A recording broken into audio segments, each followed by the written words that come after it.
Так, бисмиллахир-рахманир-рахим. Устаз, мен зара кылгандан кийин уруктук чыга берет. Бир оорунун себебинен. Гусулдун айынан сапарга да чыга албай калдым. Эмне кылсам болот устаз? Таямым алсам болобу? Караңыз, зара кылгандан кийин уруктук чыкканы будан гусул важип болбойт. Гусулдун важип болгонда гусул деп ал мани эркектик уруктун өзүнүн шарты бар. Белден үзүлүп атырылып чыгыш керек ал. Оорунун себебинен чыгып калган кээ бир оорудан болгон ал жерде болбойт ал. Жөн эле дары алынат аларды. Алла субхана ва таала шифа берсин, ден соңуңузду жакшы каратыңыз. Алла сизден разы, барыбыздан ар дайым сабактарыңызды калтырбай катышканга аракет кылам. Менин мындай суроом бар эле. Качандыр бир заманда Бадиуз Заман Саид Нурси деген аалым чыккан дейлет. Ошол аалым Куранды тафсирлеп 14 томдон турган Рисалайы Нур деген китеп жазган дейт. Ошол китептен окуп илим алса болот таксы. Саид Нурси Бадиуз Заман деп биз деле укканбыз. Bir-iki жеринде үстүртөн бир-iki рисалаларын кичине аз-маз эле окуганмын. Атак мындай терең өзүм билбейм, мындай чын айтыш керек. Нар жак толук акыйдасы же болсо тияк-бияктары албетте машалла өздөрүндө улуу аалым, машалла көптөгөн мээнеттерди кылган аалым катары иншалла сый, урмат.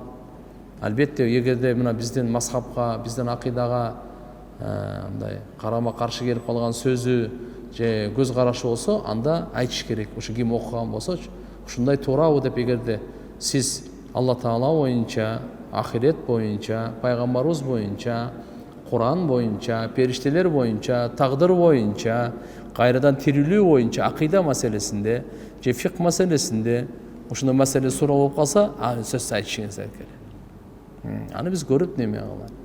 Бирок бирөөдөн уккам мындай, мен аны окуган эмесмин ол кишинин эмесинен. Бизде мындай бар да, кыяматка жакын келе турган чоң 10 белги бар да.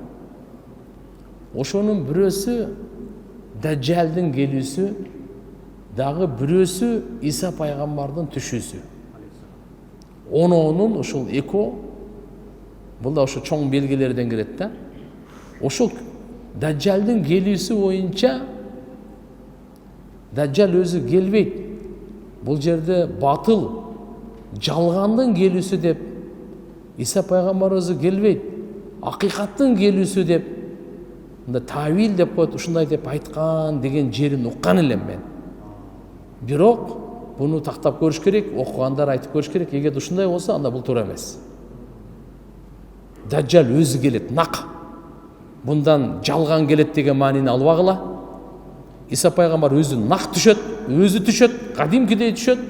Иса пайгамбар өзү адамдын келбетинде руху, денеси менен келет бул. Жөн акыйкаттын келүүсүнөн маани, максат эмес, ишарат эмес буга, өзү. Мына биздин дишенибиз ушундай. Эгер ушундай отурган болсо, аны бир көрүш керек. Экинчиден, бир адамдын руху чыккандан кийин башка рух, башкага денесине өтүп, башка кишинин рухунда келет дүйнөгө деген сөз бар деп айтылат.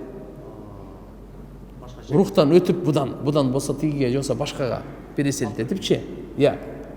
Ошол да туура эмес бизде. Эгерде ошондой болсо, атак мен эки сөз тууралуу мындай бир аалымдан уккан элем, өзүм тактаган эмесмин. Ошон үчүн ушундай эгерде кимиңиздер окусаңар ушундай болуп калса, карап көрсөңүздөр болот.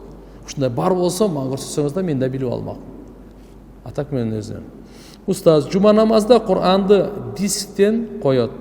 Анан мен барганда намаз окуйбу же олтуруп угайынбы?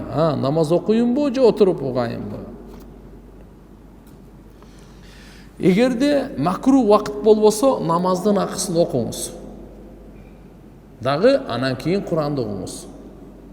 Макру вакыт болсо, намаз окубайсыз, отуруп окуя бересиз. Бирок дисктен сажда аяты окулса, сажда важип болбойт. Ушуну жакшы түшүнүп алгыла. Магнитофон, диск, мыналардан сажда важип болбойт. Эгерде мына жерде мен микрофондон окусам, мечиттин сыртында бирөө укса, сажда важип болот. Бияктан живой адам окуп аткандан кийин бул эхо катары жаңырып атабы тияктан, анан сажда важип болот.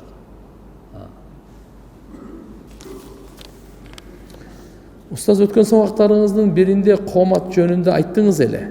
Мечитте жамаат жетишпей калсаңар, коомат айтпай эле окуйсуңар дедиңиз эле. Жакында бир дамла менен намазга кирип калып, коомат айтылат деди. Ошону дагы жакшылап түшүндүрүп коюңузчу. Коомат айтылабы же айтылбайбы? Рахмат. Алла разы болсун. Кайсы мечитте азан коомат айтылган болсо, ошол мечитке барып намаз окуганда азан кооматы жок окулат.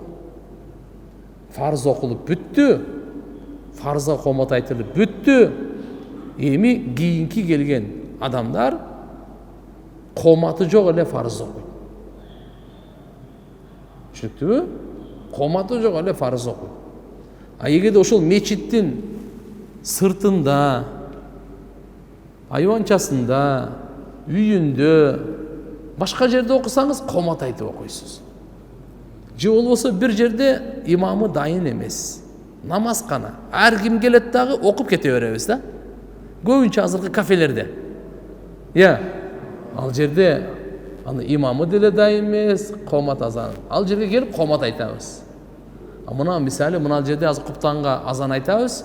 Кооматты окуганга ким келсе келип калды, келбесе жок, андан кийин кечиккендер кооматы жок окуйт. Түшүнүктүбү? Үйдө эгерде келбей, мечитке келбей, үйдө окуп калсаңыз, коомат менен окуйсуз. Маселе ушул мечиттин ичиндеги маселе. Акылбы? Аялдар дагы фарзга коомат айтпайт. Алар жөн эле окуйт, ниет кылып эле. Касырга? Айтыңдар. Болду? Вакыт болду. Тугандар, жараткан Алла субханаху ва тааля баарыбызды туура жолго бекем кылсын. Алхамдулиллах ва салату вассаламу аля расулиллах. Аллахумма ахсин акибатана фил умури куллиха ва ажирна мин хиззи дуnya ва адабил ахира. Жараткан Алла баарыбыздын бардык иштерибизди оңунан чыгаргын. Жараткан Алла дүйнөнүн кордугунан, ахиреттин азабынан баарыбызды сактагын.